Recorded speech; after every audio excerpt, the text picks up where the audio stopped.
الحمدللہ مکمل تھا۔ اس طرح کے مسابقات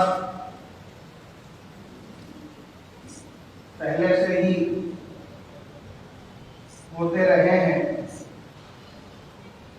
اور حضرت مولانا غلام محمد بستانوی کو اس میں جو مقام حاصل ہے شاید ہندوستان میں وہ مقام کسی کو نہیں۔ حضرت نے قرآن کے تعلق سے پورے ملک میں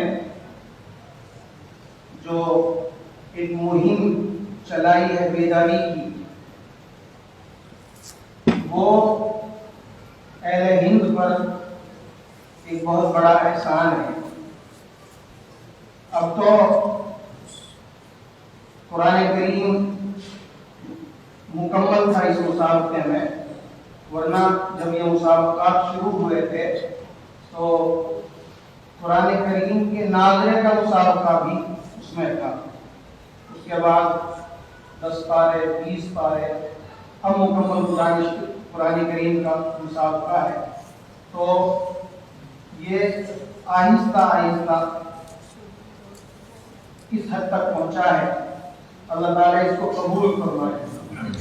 اس میں ایک بہت بڑی جو چیز ہے اور جو ہمیں لینی چاہیے وہ یہ ہے کہ جیسا کہ ابھی ہمارے مہمان معظم نے فرمایا، تقریباً 46 بچوں نے، بلکہ یوں کہیے 46 مدرسوں نے فرع اول کے مسابقے میں شرکت کی ہے۔ ان میں سے 2 بچے غیر حاضر تھے، باقی 44 بچے شریک رہے۔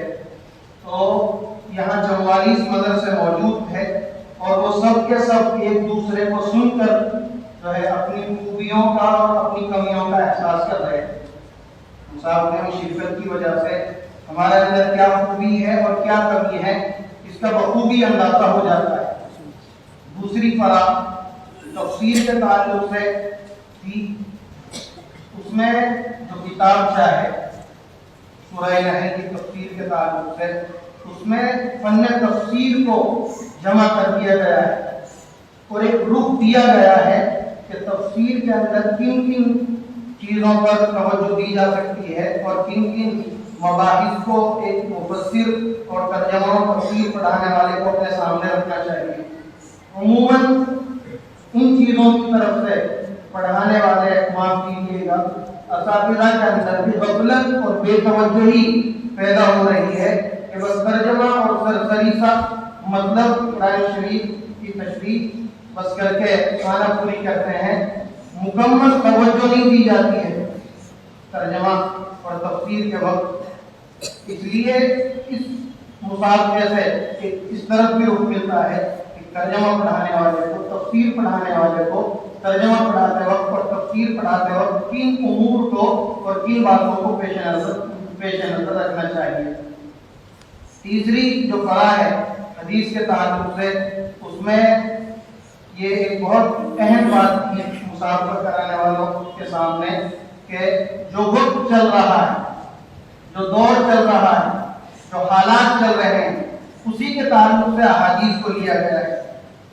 واقعتاً یہ ہمارے اساتذہ کرام بھی کہتے تھے کہ یہ کتاب الفتن جو ہے احادیث کی کتابوں میں بالکل اخیر میں جو ہے آتا ہے، اور یہ رجب کے مہینے میں یا رجب سے پہلے جمادی الاولیٰ یا جمادی الاولیٰ کے مہینے میں یہ ابواب آتے ہیں۔ اس وقت اساتذہ پر تشریح اور وضاحت سے زیادہ جو زور ہوتا ہے وہ نصاب کے پورے کرنے کا ہوتا ہے، نصاب کی تکمیل کا ہوتا ہے۔ طلبہ بہت تیزی کے ساتھ عبارت پڑھتے ہیں اور استاد خاموشی کے ساتھ اور طلبہ خاموشی کے ساتھ سماعت کرتے رہتے ہیں، اور اسی طرح یہ ابواب گزر جاتے ہیں۔ میں بہت مبارکباد دیتا ہوں مسابقے کی انتظامیہ کو اور ان کے اس انتخاب کو کہ کتاب الفتن کی احادیث کا جو انتخاب کیا گیا ہے، واقعتاً یہ دور اندیشی اور جو ہے دور نظری کی بات ہے۔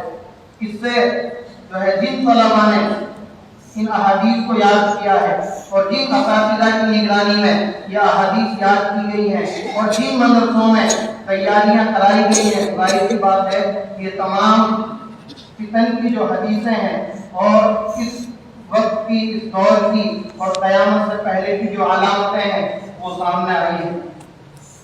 آخر میں شکریہ ادا کروں گا جو ہے دارالعلوم مہتابیہ کی انتظامیہ کا کہ انہوں نے آنے والے مہمانوں کے لیے جو سہولتیں انسان کے بس میں ہیں وہ سب کیے۔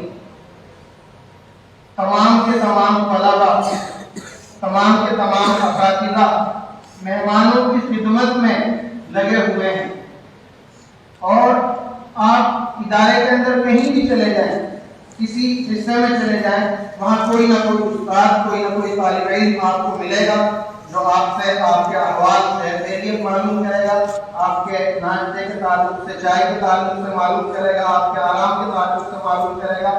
تمام کے تمام انتظامات ایک مہمان کے لیے انسان کے بس میں جو ہو سکتے ہیں وہ سب کے سب دارالعلوم مہتابیہ کی انتظامیہ نے کیے ہیں۔ ہم سب آنے والے مہمان جو ہے دارالعلوم مہتابیہ کی انتظامیہ کے شکر گزار ہیں۔ اللہ تعالیٰ اس ادارے کو دین روحی اور چوبی ترقیات سے نوازے۔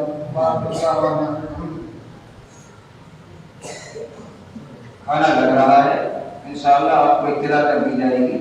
جب کھانا لگ جائے گا تو آپ کھانا تلاوت فرمائیں گے۔